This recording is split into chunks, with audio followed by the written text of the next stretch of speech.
Welcome, स्वागत है आप सभी का मेरे YouTube चैनल में केमिस्ट्री बाई पंकज जायसवाल। दोस्तों, हमने पिछली क्लास तक 3 क्लास हम केमिकल बॉन्डिंग के चैप्टर हमने स्टार्ट किया था। इसमें हम लोगों ने 3 क्लास डिस्कस कर लिया है। 3 क्लास तक हम लोगों ने पढ़ा है और पिछली 3 कक्षाओं में 3 क्लासेस में हम लोगों ने आयनिक यौगिकों के बारे में डिटेल में समझा है। आयनिक यौगिक कहते किसे हैं, वैद्युत संयोजी बंध क्या होता है, वैद्युत संयोजकता क्या होती है, परिवर्ती वैद्युत संयोजकता क्या होती है, आयनिक यौगिकों के लक्षण क्या होते हैं, जालक ऊर्जा का कैलकुलेशन कैसे करते हैं, बॉर्न हैबर साइकिल क्या है, इन सब चीजों के बारे में तमाम चीजें मैंने आपको एक्सप्लेन किया आयनिक यौगिकों में, वैद्युत संयोजी बंध में। अब हम आज दूसरे बंध को समझेंगे, दूसरे रासायनिक बंध को समझेंगे जो संयोजकता के इलेक्ट्रॉनिक सिद्धांत से आया है। संयोजकता के इलेक्ट्रॉनिक सिद्धांत का मतलब है अष्टक नियम। तो अष्टक नियम से 2 रासायनिक बंध प्रकाश में आए थे। एक था वैद्युत संयोजी बंध और दूसरा था सहसंयोजी बंध। तो वैद्युत संयोजी बंध हम लोगों ने डिस्कस कर लिया है। अब आज हम सहसंयोजी बंध के बारे में समझेंगे। बिल्कुल क्लियर सा कंसेप्ट है। वैद्युत संयोजी बंध में मैंने क्या बताया था? मैंने वैद्युत संयोजी बंध में बताया था कि वह रासायनिक बंध जो 2 परमाणुओं के मध्य एक या एक से अधिक इलेक्ट्रॉनों के स्थानांतरण से बनता है, उसे वैद्युत संयोजी बंध कहते हैं। वहां पे तो स्थानांतरण हो गया भाई। एक तत्व परमाणविक प्रकृति का था, उसके पास 1 या 2 इलेक्ट्रॉन संयोजी कोश में थे, और दूसरा तत्व आधात्विक प्रकृति का था, उसके पास संयोजी कोश में 8 इलेक्ट्रॉन पूरा करने के लिए 1 या 2 या 3 इलेक्ट्रॉन कम पड़ रहे थे। तो एक के पास एक्स्ट्रा इलेक्ट्रॉन थे, एक के पास कम पड़ रहे थे। तो जिसके पास एक्स्ट्रा इलेक्ट्रॉन थे वो इलेक्ट्रॉन निकल करके जिसको कम पड़ रहे थे पे चले गए। तो पूरी तरह से इलेक्ट्रॉन ट्रांसफर हो गए। तो एक पे धनावेश आ गया, एक पे ऋणावेश आ गया, आकर्षण बल से बंध गए। यही वैद्युत संयोजी बंध था। लेकिन सहसंयोजी बंध, सहसंयोजी बंध का मतलब है कि जैसे दो बच्चे हैं, आप लोग 2 स्टूडेंट्स हैं क्लास में। मैंने आपसे कहा क्लास में कि देखिए बेटा, जो 2 बच्चे हैं आप लोग, अगर आपके पास 10-10 रुपए हैं तो मैं जिसके पास 10 रुपए होंगे मैं उसको 10 रुपया और दूंगा। जिसके पास 10 रुपए होंगे उसको मैं 10 रुपए और दूंगा। तो आपने देखा, अपना चेक किया तो आपको पता लगा कि अरे मेरे पास तो 5 ही रुपया है। उसने देखा तो उसके पास भी 5 रुपए थे। मतलब दोनों के पास 5 ही 5 रुपए हैं। और पैसा कब मिलेगा? जब 10 रुपया होगा। तो दोनों ने एक दिमाग लगाया। दोनों ने कहा कि क्यों ना अपने 5-5 रुपए शेयर कर लिए जाए, साझा कर लिए जाए। तो 5-5 रुपए साझा करेंगे तो जब सर मेरे पास आएंगे तो मैं 10 रुपए दिखा दूंगा, और जब तुम्हारे पास आएंगे तुम भी 10 रुपए दिखा देना। तो इससे 10 रुपया तुमको भी मिल जाएगा, 10 रुपया हमको भी मिल जाएगा। तो मतलब कि जरूरत पड़ने पर दोनों लोगों ने अपने अपने रुपए साझा कर लिए। यही है सहसंयोजी बंध। सहसंयोजी बंध में अब वहां पे क्या है, परमाणु अपना अष्टक पूरा करना चाहता है। तो अपना अष्टक पूरा करने के लिए वो कुछ इलेक्ट्रॉनों का दूसरे तत्व के परमाणु या उसी तत्व के दूसरे परमाणु के साथ उतने ही इलेक्ट्रॉनों का साझा कर लेता है। तो बराबर बराबर इलेक्ट्रॉनों का 2 परमाणुओं के बीच साझे से जो बंध बनता है उसे हम कहते हैं सहसंयोजी बंध। यहां देखिए परिभाषा लिखी है, परमाणुओं के मध्य इलेक्ट्रॉन युग्मों की साझेदारी से जो बंध बनते हैं सहसंयोजी आबंध कहलाते हैं। जैसे उदाहरण की बात करें, उदाहरण देखो, वैसे सबको 8 इलेक्ट्रॉन चाहिए, लेकिन हाइड्रोजन को सिर्फ 2 इलेक्ट्रॉन चाहिए, क्योंकि हाइड्रोजन का संयोजी कोष कौन सा है? पहला ही कोष संयोजी है। तो पहले कोष में 2 ही इलेक्ट्रॉन होते हैं। ये देखें, इस हाइड्रोजन के पास ये डॉट से 1 इलेक्ट्रॉन दर्शाया गया है, और दूसरे हाइड्रोजन के पास क्रॉस से 1 हाइड्रोजन इलेक्ट्रॉन दर्शाया गया है। तो इसके पास 1 इलेक्ट्रॉन है, इसके पास 1 इलेक्ट्रॉन है। तो इन दोनों ने अपने 1-1 इलेक्ट्रॉनों का साझा कर लिया।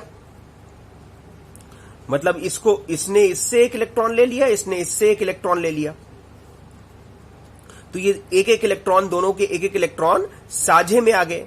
तो इसमें क्या एक एक इलेक्ट्रॉन साझा हुआ तो सिंगल कोवलेंट बॉन्ड बनेगा, सिंगल सहसंयोजी, एकल सहसंयोजी बंध बनेगा। जैसे क्लोरीन में बात करें, क्लोरीन की बात करें तो क्लोरीन देखिए, क्लोरीन होता है 2, 8 और 7। तो संयोजी कोष में 7 इलेक्ट्रॉन है। तो ये पहले क्लोरीन एटम पर 7 इलेक्ट्रॉन क्रॉस से दिखाया है और दूसरे क्लोरीन एटम पर 7 इलेक्ट्रॉन डॉट से दिखाया है। अब 7 इसके पास है, 7 इसके पास है, एक एक की जरूरत है। तो एक एक की जरूरत है तो ये अपना एक इलेक्ट्रॉन ये वाला और ये अपना एक इलेक्ट्रॉन ये वाला साझा कर लें। मतलब 6-6 इलेक्ट्रॉन वैसे ही रहेंगे, सिर्फ एक एक इलेक्ट्रॉनों का इन्होंने आपस में साझा कर लिया। तो ये एक एक इलेक्ट्रॉनों का साझा किया तो वही एकल सहसंयोजी बंध बना। जैसे HCl का उदाहरण लें, HCl का उदाहरण लें, हाइड्रोजन के पास संयोजी कोष में 1 इलेक्ट्रॉन और क्लोरीन के पास संयोजी कोष में 7 इलेक्ट्रॉन। तो इसको 1 इलेक्ट्रॉन चाहिए अपना डुप्लेट पूरा करने के लिए, इसको अपना ऑक्टेट पूरा करने के लिए 1 इलेक्ट्रॉन चाहिए। तो ये हाइड्रोजन से 1 इलेक्ट्रॉन ले लेगा, ये क्लोरीन से 1 इलेक्ट्रॉन ले लेगा। तो हाइड्रोजन और क्लोरीन के बीच एक एक इलेक्ट्रॉनों का साझा हुआ और इसके पास 6 इलेक्ट्रॉन बचे रह गए। तो ये जो बचेंगे इलेक्ट्रॉन युग्म, इनको भी दर्शाना है। तो एकल सहसंयोजी बंध बन गया। जैसे जल का अणु लीजिए, जल के अणु में 2 हाइड्रोजन के परमाणु हैं और 1 ऑक्सीजन का परमाणु है। ऑक्सीजन के परमाणु के पास देखिए ऑक्सीजन 2 और 6, तो संयोजी कोष में 6 इलेक्ट्रॉन है, हाइड्रोजन के पास 1 इलेक्ट्रॉन है। तो इस ऑक्सीजन ने अपना 1 इलेक्ट्रॉन हाइड्रोजन के साथ और 1 इलेक्ट्रॉन इस हाइड्रोजन के साथ शेयर किया। मतलब कि हाइड्रोजन और ऑक्सीजन के बीच 1 इलेक्ट्रॉन साझा हुए और 1 इलेक्ट्रॉन इस हाइड्रोजन ऑक्सीजन के बीच साझा हुए। तो एक सिंगल बॉन्ड इधर बना, एक सिंगल बॉन्ड इधर बना और ये 4 इलेक्ट्रॉन बचे रह गए। ठीक, तो ये जो सहसंयोजी बंध होता है ये 3 प्रकार का होता है, एकल, युग्म और त्रिक। Single covalent bond, double covalent bond और ट्रिपल कोवलेंट बॉन्ड। तो सिंगल, अभी तक हमने जितने उदाहरण दिए थे उन सब में सिंगल कोवलेंट बॉन्ड बना, क्योंकि साझे में सिर्फ 2 इलेक्ट्रॉन आए। 1 इलेक्ट्रॉन पहले परमाणु ने दिया था और दूसरा इलेक्ट्रॉन दूसरे परमाणु ने। लेकिन अगर साझे में 2 इलेक्ट्रॉन की जगह 4 इलेक्ट्रॉन आए, मतलब पहला परमाणु भी 2 इलेक्ट्रॉन दे और दूसरा परमाणु भी 2 इलेक्ट्रॉन दे, तो वो डबल कोवलेंट बॉन्ड यानी युग्म सहसंयोजी बंध बनाएगा। और ऐसे 3-3 इलेक्ट्रॉनों का साझा हो तो त्रिक बंध बनाएगा, त्रिक सहसंयोजी बंध बनाएगा या ट्रिपल कोवलेंट बॉन्ड बनाएगा। जैसे क्लोरीन में सिंगल बना, लेकिन देखो ऑक्सीजन में 6 इलेक्ट्रॉन इसके पास भी है, 6 इलेक्ट्रॉन इसके पास भी है। तो अष्टक पूरा करने के लिए 2 इलेक्ट्रॉन इसने भी साझा किए, 2 इलेक्ट्रॉन इसने, तो 4 इलेक्ट्रॉन साझा हुए। तो यहां पे डबल बॉन्ड बना। नाइट्रोजन में, नाइट्रोजन के पास 5 इलेक्ट्रॉन होते हैं।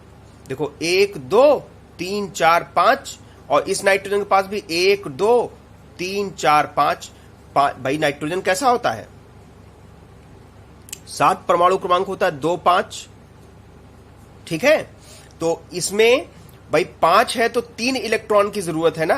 तो इसने भी 3 इलेक्ट्रॉन साझे में दिया, इसने भी 3 इलेक्ट्रॉन साझे में दिया, तो ट्रिपल बॉन्ड बन गया, त्रिक सहसंयोजी बंध बन गया।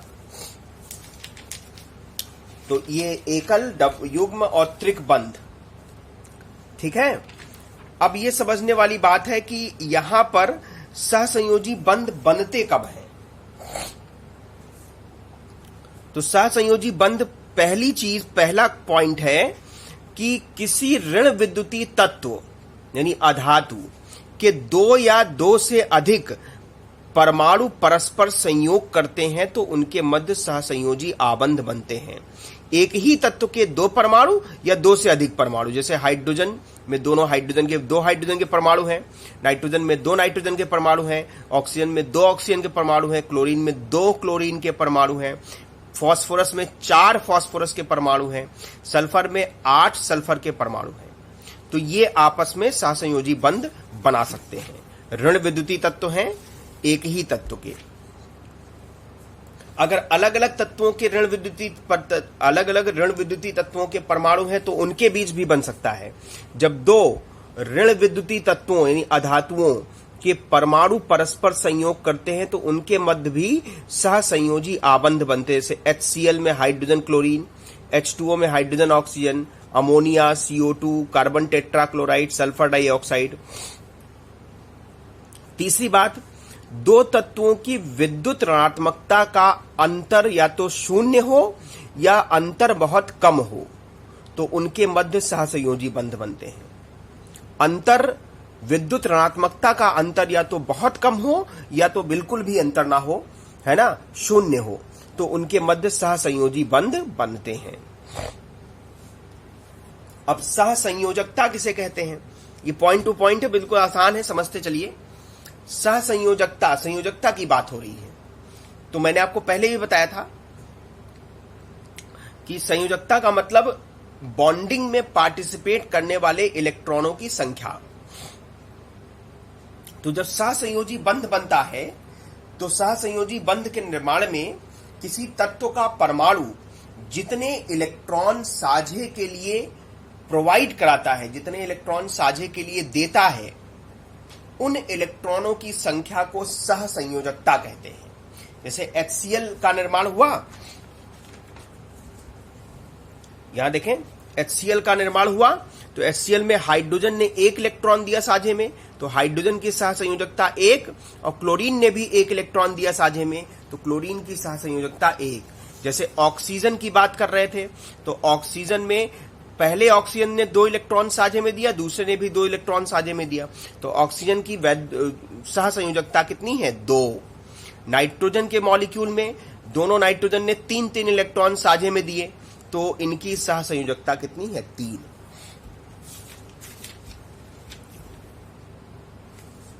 ठीक है।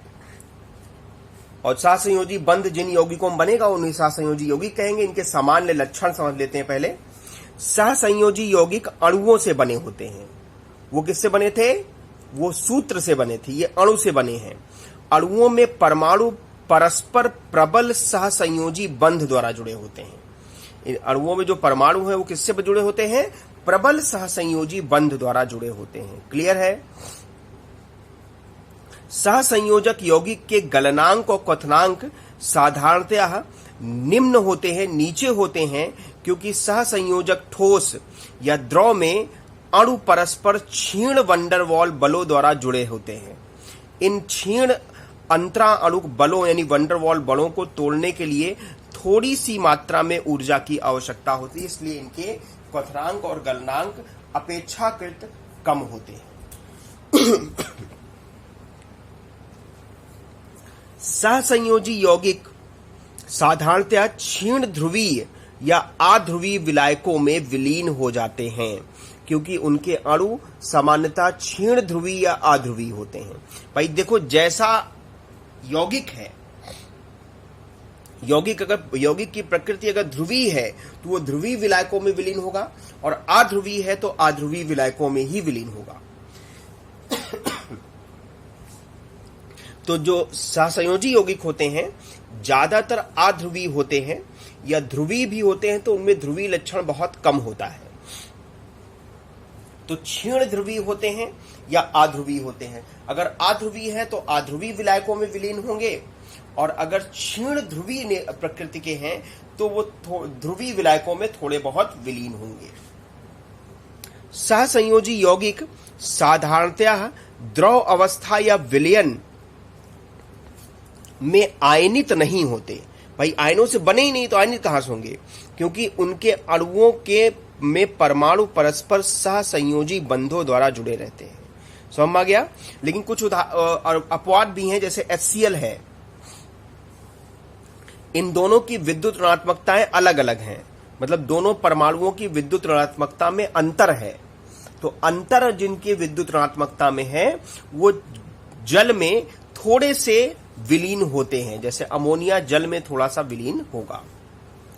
5वां पॉइंट, सहसंयोजी यौगिक साधारणतया द्रव अवस्था और विलयन में विद्युत के कुचालक होते हैं। क्योंकि उनके अणु आयनित नहीं होते। आयनित होंगे, आयन उत्पन्न होगा तभी तो विद्युत धारा संचालित करेगा। जब आयन उत्पन्न ही नहीं होगा तो विद्युत धारा का संचालन ये नहीं करते।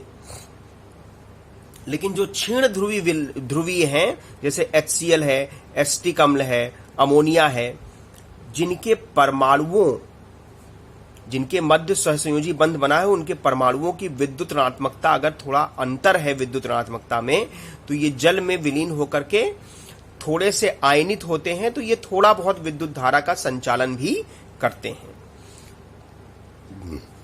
सहसंयोजी बंध की प्रकृति दिशात्मक होती है।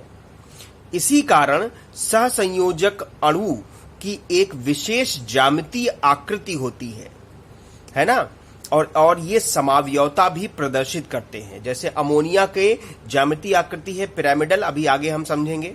जल की ज्यामितीय आकृति है एंगुलर, मीथेन की ज्यामितीय आकृति है चतुष्फलकीय, है ना। इस तरह से बहुत सारे अणु हैं जो सहसंयोजी अणु हैं, उनकी एक निश्चित ज्यामितीय आकृति होती है, क्योंकि सहसंयोजी बंध दिशात्मक प्रकृति के होते हैं, जबकि आयनिक बंध में मैंने आपको समझाया था कि ये अदिशात्मक प्रकृति के होते हैं, इसलिए कोई निश्चित ज्यामिति इनकी नहीं होती।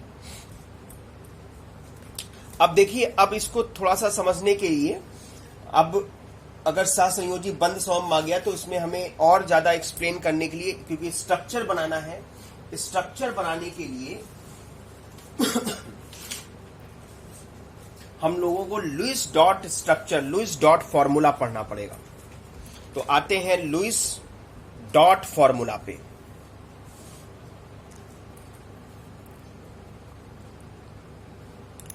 Lewis dot formula.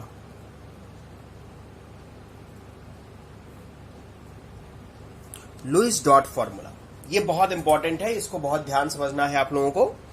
मैं छोटे छोटे उदाहरणों से लेकर शुरू करता हूं। इस फॉर्मूले को समझाने के लिए यह बताया गया कि जैसे कोई अणु का फॉर्मूला बनाना है, लुईस डॉट स्ट्रक्चर बनाना है, तो उस अणु में देखें कि जो तत्व सबसे कम विद्युत ऋणात्मक है, सबसे कम विद्युत ऋणात्मक है, उसको सेंटर में रखें, और बाकी जो तत्व हैं, बाकी जो परमाणु हैं, वो उसको उनके चारों तरफ अरेंज कर दें।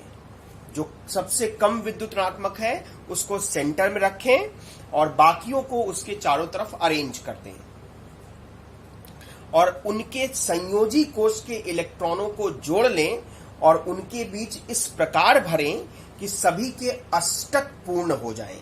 अब मैं बहुत इंपॉर्टेंट टॉपिक है, बहुत ध्यान से समझिएगा। जैसे मैं आपको लेता हूं सबसे पहला उदाहरण, हाइड्रोजन साइनाइड। तो संयोजी वैलेंस इलेक्ट्रॉन पहले जोड़ लें। हाइड्रोजन के संयोजी कोश में 1 इलेक्ट्रॉन, कार्बन के संयोजी कोश में 4 इलेक्ट्रॉन, नाइट्रोजन के संयोजी कोश में 5 इलेक्ट्रॉन, तो कुल 10 इलेक्ट्रॉन हैं। अब इसमें सबसे कम विद्युत ऋणात्मक कौन है? कार्बन। कार्बन 3 ही है, तो एक लाइन से अरेंज कर लें। अब इनके बीच इलेक्ट्रॉन इस तरह से भरना है कि सभी के अष्टक पूर्ण हो जाएं। तो सबसे पहले शुरुआत करते हैं कि इस परमाणु और इस परमाणु, कार्बन, हाइड्रोजन और कार्बन के बीच 2 इलेक्ट्रॉन भर दीजिए और कार्बन और नाइट्रोजन के बीच 2 इलेक्ट्रॉन भर दीजिए। अब एक चीज समझिएगा कि यहां पे 2 इलेक्ट्रॉन, हाइड्रोजन, अगर हाइड्रोजन है किसी से भी जुड़ा है तो 2 से ज्यादा इलेक्ट्रॉन उनके बीच नहीं भर सकते। अब आपने 4 भर दिए तो कितने बचे? 4 भर दिए तो अब बचे आपके पास 6 इलेक्ट्रॉन। अब जरा सा देखिए, हाइड्रोजन को 2 इलेक्ट्रॉन की जरूरत होती, 2 मिल चुका है। कार्बन को 8 इलेक्ट्रॉन चाहिए, तो देखिए 2 इलेक्ट्रॉन इधर है और 2 इलेक्ट्रॉन इधर है, 4 है इनके पास, 4 कम है। कितना कम है? 4 इलेक्ट्रॉन कम है। और नाइट्रोजन को कितना मिला है? 2 ही मिला है, तो इसको 6 और चाहिए, तो 6 इसको चाहिए, 4 इसको चाहिए, 10 इलेक्ट्रॉन की जरूरत है और आपके पास है केवल 6। मतलब जितनी जरूरत है उतने इलेक्ट्रॉन आपके पास नहीं है। तो अब हाइड्रोजन कार्बन के बीच तो इलेक्ट्रॉन बढ़ा नहीं सकते, तो कार्बन और नाइट्रोजन के बीच इलेक्ट्रॉन बढ़ा देंगे।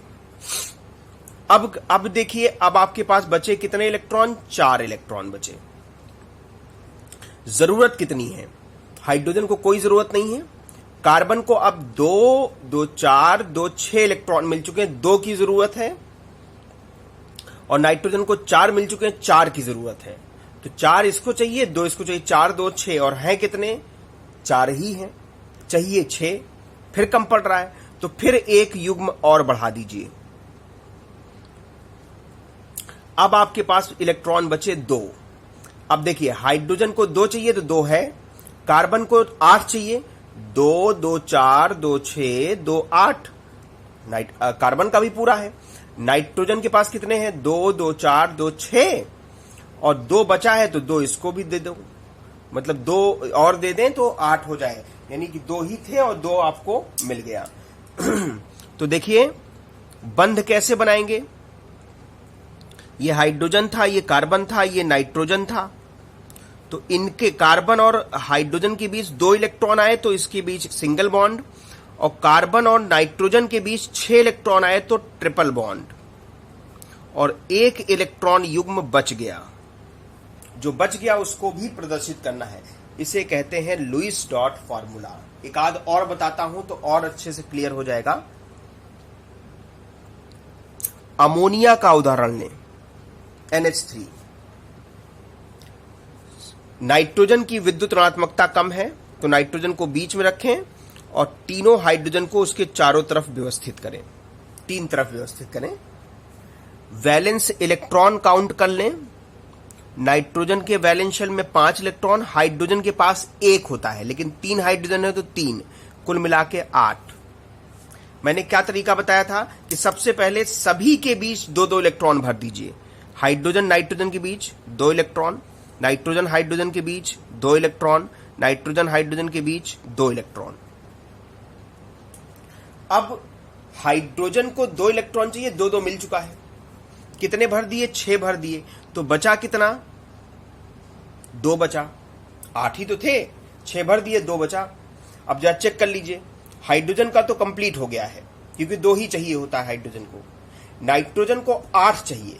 कितने हैं? 2 इधर, 2 इधर, 2 नीचे, 6 हैं। कितना चाहिए? 2 और चाहिए। क्या 2 हैं आपके पास? बिल्कुल हैं। तो जो 2 हैं आपके पास वो आप दे दीजिए। तो देखें, ये जो लुईस डॉट स्ट्रक्चर बना, हाइड्रोजन नाइट्रोजन हाइड्रोजन हाइड्रोजन, एक सिंगल बॉन्ड यहां, एक सिंगल बॉन्ड यहां, एक सिंगल बॉन्ड यहां, और ये जो है एक लोन पेयर। ये जो इलेक्ट्रॉन बॉन्डिंग में चले जाते हैं उनको बॉन्ड पेयर कहते हैं, आबंधी इलेक्ट्रॉन युग्म, है ना। और जो बॉन्डिंग में इस्तेमाल नहीं हुए उन्हें अनाबंधी इलेक्ट्रॉन युग्म या लोन पेयर कहते हैं। क्या कहते हैं? Lone pair. तीसरा उदाहरण लेते हैं जल का। इसमें भी वैलेंस इलेक्ट्रॉन काउंट कर ले। हाइड्रोजन में 2 हो गए, ऑक्सीजन में 6, 8 ही है। तो ऑक्सीजन को बीच में रखेंगे, दोनों हाइड्रोजन को अगल बगल लगाएंगे। क्या तरीका था कि सभी के बीच पहले 2-2 इलेक्ट्रॉन प्लेस कर दीजिए। कितने प्लेस कर दिए? 4 इलेक्ट्रॉन। तो बचे कितने? बचे आपके पास 4 बचे। 8 थे, 4 प्लेस कर दिए, 4 बचे। तो अब देखिए हाइड्रोजन का काम तो कंप्लीट हो गया है। ऑक्सीजन को 2 इधर मिल गए, 2 इधर मिल गए, 4। तो चाहिए कितने? 8 ना। तो 4 इलेक्ट्रॉन को इसकी और जरूरत है इसको। तो 4 इलेक्ट्रॉन आपके पास हैं भी, तो जो जरूरत है वो दे दीजिए।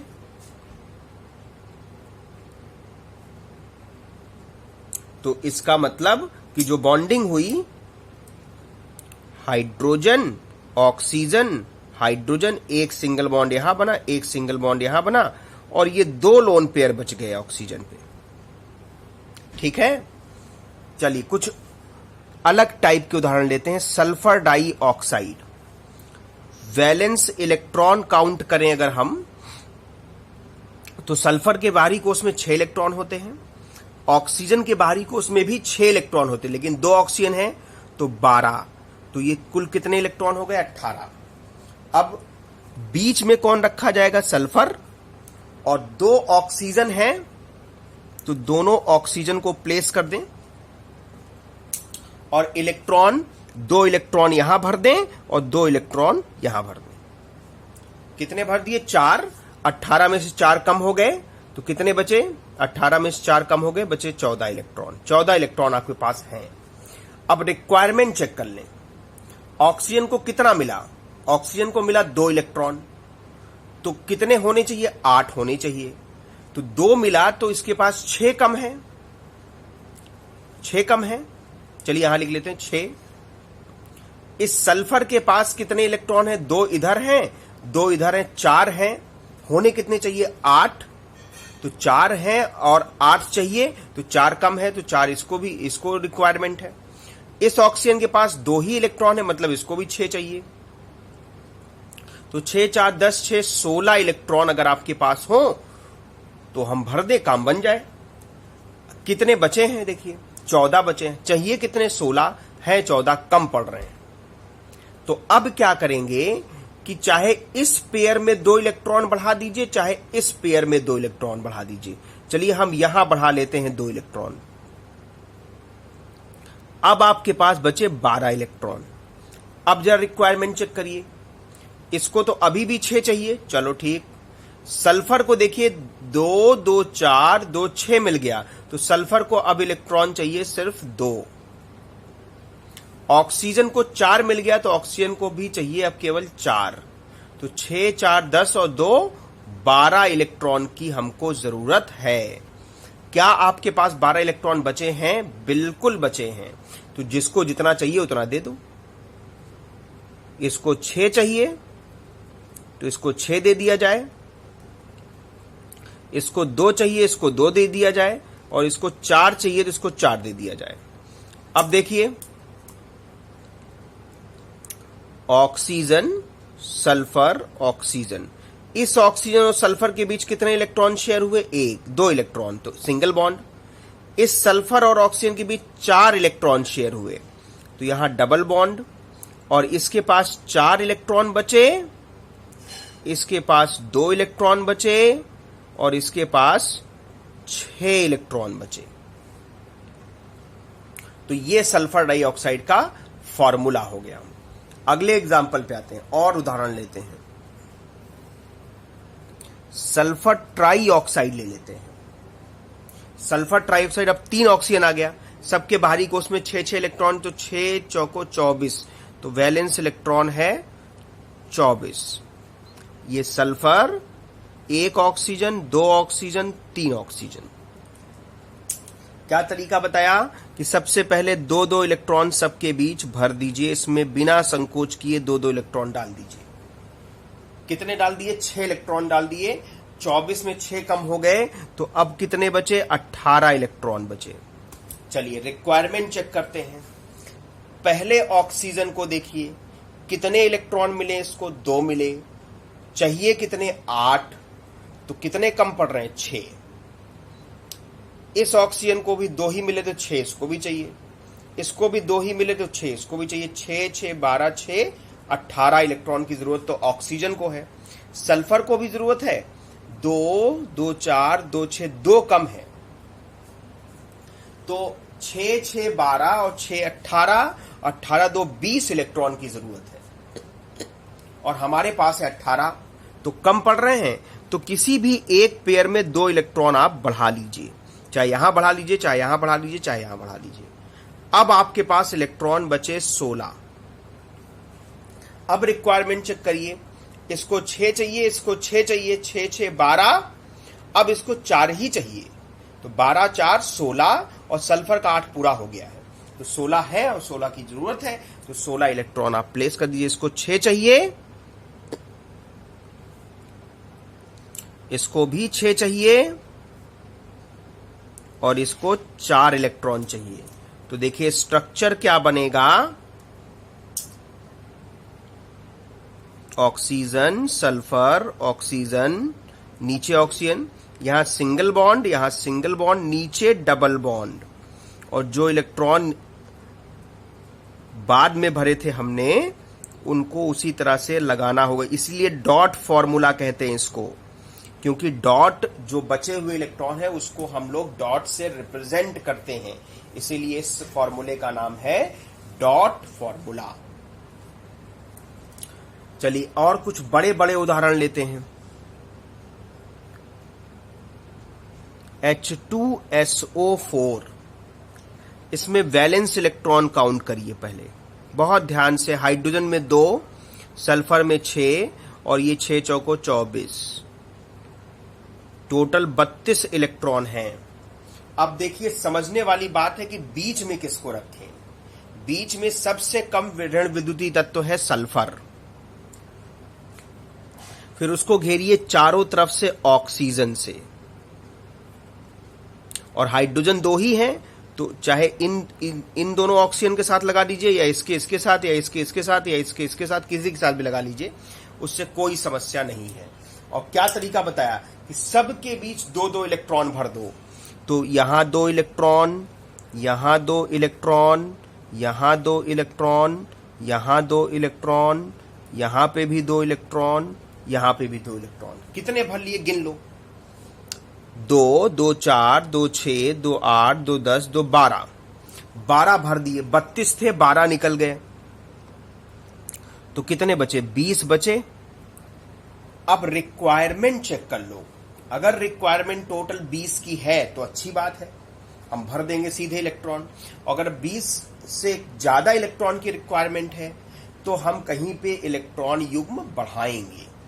तो देखिए हाइड्रोजन का काम तो हो गया है, ऑक्सीजन के पास 4 इलेक्ट्रॉन है, तो इस ऑक्सीजन को 4 की जरूरत है।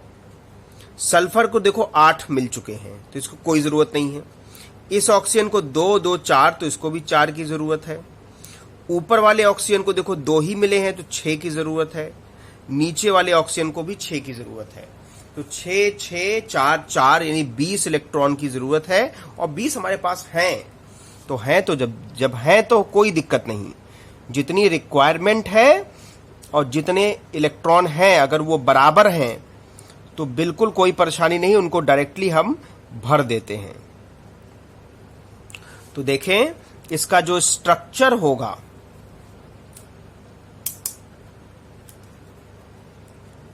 Hydrogen single bond oxygen, single bond sulphur, single bond oxygen, single bond hydrogen, single bond ऊपर भी ऑक्सीजन, सिंगल बॉन्ड नीचे भी ऑक्सीजन। और जो इलेक्ट्रॉन नॉन बॉन्डेड हैं, अनाबंधी इलेक्ट्रॉन युग्म, उनको जरूर प्रदर्शित करेंगे। नहीं प्रदर्शित करेंगे तो फॉर्मूला गलत हो जाएगा, नंबर 1 भी नहीं मिलेगा। आप कहोगे सर मैंने तो बिल्कुल सही किया था, नंबर क्यों कट गया? नंबर इसीलिए कट गया क्योंकि जो मेन चीज है डॉट को प्रदर्शित करना, वो बहुत महत्वपूर्ण है। अगर आप डॉट प्रदर्शित नहीं करेंगे तो फॉर्मूला आपने जो बनाया है वो गलत है। चलिए आइए कुछ आयनों के बारे में बात कर लें। जैसे 7वां नाइट्रेट आयन, तो इसके वैलेंस इलेक्ट्रॉन की जो काउंटिंग हो, नाइट्रोजन के संयोजी कोष में 5 इलेक्ट्रॉन, ऑक्सीजन के संयोजी कोष में 6, 6 त्रिक 18, और 1 माइनस है तो 1 इलेक्ट्रॉन इसने ग्रहण ही तो किया होगा, तो 1 इलेक्ट्रॉन माइनस वाला जोड़ देंगे, है ना, ये आ जाएगा 24। बीच में रखेंगे नाइट्रोजन को और 3 तरफ ऑक्सीजन, सभी को पूरा ब्रैकेट में रखेंगे, बाहर 1 माइनस। अब इलेक्ट्रॉन भर लीजिए, जैसा मैंने बताया वैसा ही 2-2 इलेक्ट्रॉन सबके बीच भरिए पहले, नहीं काम चलेगा तो देखा जाएगा। 6 इलेक्ट्रॉन भर दिए, 6 इलेक्ट्रॉन भर दिए तो इलेक्ट्रॉन बचे कितने? 18। अब रिक्वायरमेंट चेक करिए, इसको 6 चाहिए, इसको भी 6 चाहिए, इसको भाई देखो 2 इलेक्ट्रॉन तो है ऑक्सीजन के पास, तो 6, 6, 12, 6, 18, और नाइट्रोजन को 6 मिले हैं तो इसको 2 चाहिए, तो 18, 2, 20। 20 की जरूरत है और है हमारे पास 18, जरूरत है 20 की लेकिन है 18, तो क्या करें? 1 इलेक्ट्रॉन युग्म हमने यहां नीचे बढ़ा दिया। अब आपके पास 18 नहीं बचे, 16 बचे। तो अब जरा चेक करिए, नाइट्रोजन को 8 इलेक्ट्रॉन पूरे मिल चुके हैं, इसको 6 चाहिए, इसको 6, 12, और 12, 4, 16, तो 16 की जरूरत है, तो पूरा 16 है हमारे पास। तो इसका मतलब कि जो जो इलेक्ट्रॉन जिसको चाहिए उतना उतना इलेक्ट्रॉन उसको हम दे देंगे।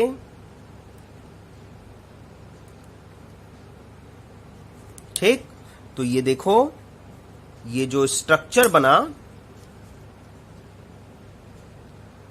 Nitrogen, single bond oxygen, single bond oxygen, नीचे डबल बॉन्ड ऑक्सीजन, यहां पे 6 इलेक्ट्रॉन, यहां पे भी 6 इलेक्ट्रॉन, और यहां पे 4 इलेक्ट्रॉन और एक माइनस चार्ज। समझ में आया बात सबको? लुईस डॉट फॉर्मूला हम लोग इस तरह से ज्ञात कर लेते हैं। अब मैं आपको कुछ करने के लिए दे रहा हूं। लुईस डॉट फॉर्मूला बनाइए, स्ट्रक्चर ड्रॉ करना है। ये क्वेश्चन कुछ यौगिक मैं दे रहा हूं।